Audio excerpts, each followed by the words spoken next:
We're in Hampton, Iowa to visit April Hemis, the sole operator on her family's Century Farm and a true FarmHer. How are you? I'm fine. How are you? Good. April Hemis was born into a farming family. And to put it simply, farming is a part of who she is.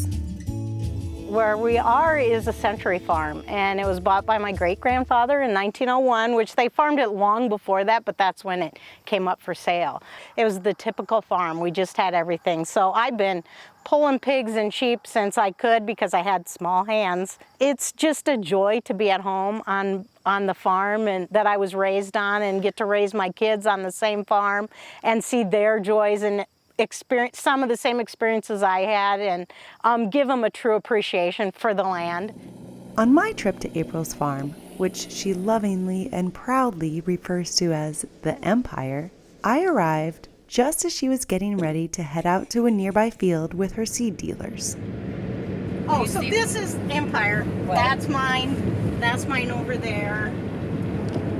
Yeah, so we've been very lucky. And all my ground, it's 1,000 acres. About 900 tillable, and it's all within 1.5 miles of my house. So, yeah, I'm very lucky. And I've added on to it, which is even better. Yep.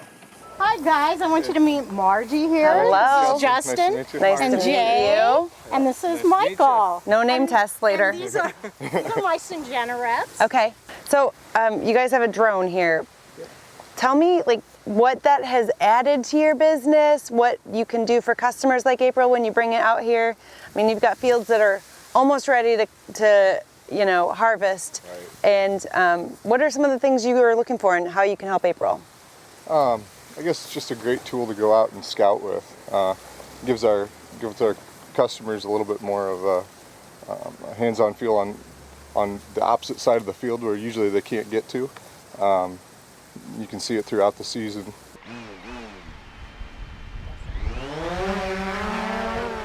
As Michael flew the drone around April's land, she gave us a tour from up above. Okay, what you're seeing right now is one of my fields of soybeans, and it is the 3rd week of September, so they're losing leaves fast and ripening up pretty good. The farm was my life, and I grew up in it, and I always knew I wanted to farm or be involved in agriculture, but being a girl, girls just didn't do that. But I knew education was the way. Yeah. So the corn sex talk, this is what I love to do with people from the city. So I bring them out and I say, where's a good one? This one's hanging down. So I'll say, you see, here we go. So this is the boy part, the tassel. Whoa, here we go. It broke. And it's gone, there it is. Yeah. So the boy You broke part off his up boy here. part. I did. Gosh. So it has the pollen on it. So then these tassels come out around in July, pollen falls on these beautiful silks, which are now brown. But you know, when they first come out, it's like sweet corn, the pretty yellow or white silks. Well, once that pollen hits the silk, it turns brown, and each one of those silks is attached to one of these kernels. So it's attached there, and then that's what pollinates it, and then that's what tells that little kernel to grow. So that's how corn's made. It's just the love of doing what you're doing and knowing you can't control some of the things, you know, that we have. And that's what, like in '93 when it was so wet or when it was so dry a few years ago in 2012, you know, it's like, how do you do it? And I said, I can't control it. Why should I fret about something I can't control? So you just try to do the best at managing, you know, what you can and let the rest come. I mean, farming is expensive. This equipment is expensive, the land is, but if you manage everything, you know, hopefully you can get over those humps. And we just came off of a really good time. And what gets me up in the morning is to come out here and look at this beautiful ground. And it's just the love of the land. It sounds so trite and so trivial, but it's not, you know. It's just the love of doing what you do. April drove us around the rest of her land, stopping to point out the second largest cottonwood tree in the entire state of Iowa. Its trunk was bigger around than any tree I had ever seen before. We just inherently look at things different, you know, either from a mom's perspective or a woman's. Is just a different point of view, even though I'm doing exactly the same thing as the guys are doing. It's just very important, I think, to have those voices heard and to get women involved. And then now the young women, I just love talking to young women because they haven't had those, you know, the gates put up in front of them like I had, like, you can't do this, you're a girl. And I'm like, yeah, I can do it. I'm gonna learn something real.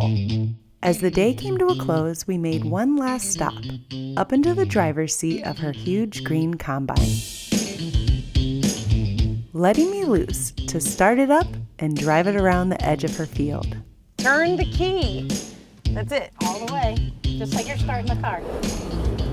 Whoa! Do you feel like super powerful when that thing starts up? You should. I always just hope it starts. Yeah. Hold your breath for a minute and then feel super powerful. Yes. Now, are you good at backing trailers? It was incredibly exhilarating and completely empowering to drive such a huge piece of machinery. Right now, I am driving a combine for the first time ever, and we are getting ready to go right into this field of corn right ahead of me.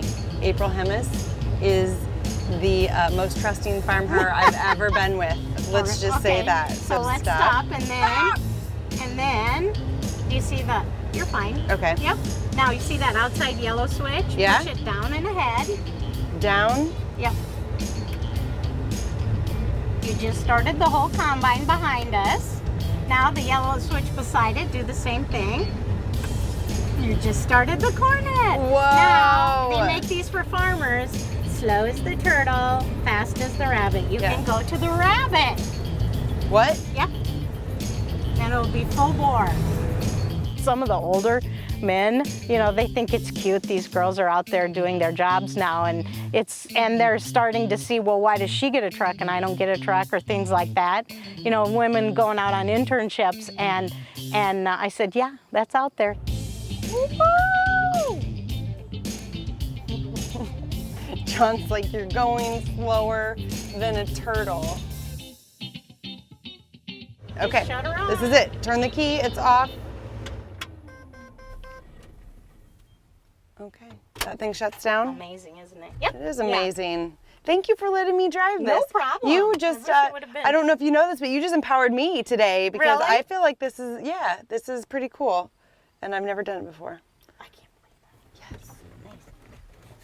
I never realized how empowering my story was to other women around the world until I went there, and you know, the interpreter would tell my story and I go, you've told that, and they go, I don't care, I like this story. And they did. They just went, wow, you can really do it. Except they told me I didn't work with my hands, and I said, yes I do. I climb up in my tractor, I pull out my smartphone after I set my auto steer, but those are using my hands. But anyway, my dirty hands, yes. April's story of agriculture is one that needs to be shared.